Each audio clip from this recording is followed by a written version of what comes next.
চলো আজকে ভিডিওটা শুরু করা যাক। আর আজকে আমরা বানাবো পিঠে, মানে চুষি পিঠে, যেটা অনেকে অনেক রকম নামে বলে, কিন্তু আমরা চুষি পিঠেই বলি। তো শুরুতেই মা এখানে জল দিয়ে দিয়েছে খমির বানানোর জন্য, আর এইখানে হচ্ছে চালের গুঁড়ো। আর এই চালের গুঁড়োটা জলের মধ্যে দিয়ে সেদ্ধ করে সুন্দরভাবে সেটাকে মাখা হবে।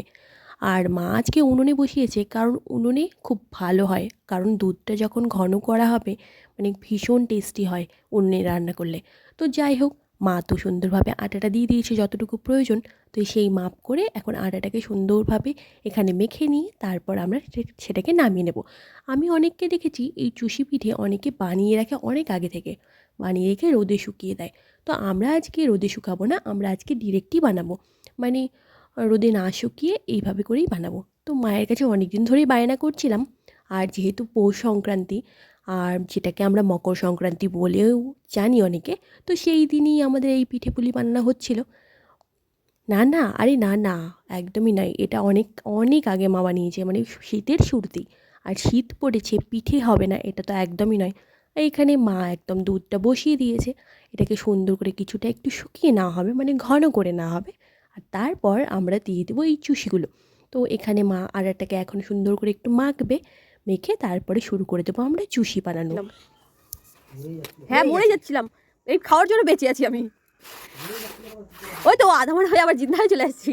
ছোটো লোই করছি, এগুলো ছোটো ছোটো এখন মিষ্টির মতো ছোটো ছোটো করে বানিয়ে রাখা হচ্ছে। এটাকে আবার মাপ করা হবে, শেপ দিয়ে ডিজাইন বানানো হবে ছোটো ছোটো, তারার মতো হয় না অনেকটা, মানে লম্বা লম্বা। একটা বানাও, আগে একটা বানাও, পরে করো কেমন হচ্ছে। আর এগুলো বানাতে যেহেতু অনেক টাইম লাগে, অনেক ছোট ছোট, তাই আমিও মাকে একটু সাহায্য করে দিচ্ছিলাম একটু তাড়াতাড়ি হবে বলে। যদিও আমরা একটু বড় বড় করেই বানিয়েছিলাম, কারণ প্রচুর টাইম লাগে কিন্তু বানাতে। যাই বলো, তোমাদের কেমন লাগে এই পিঠেটা খেতে অবশ্যই কিন্তু কমেন্ট করে জানিও।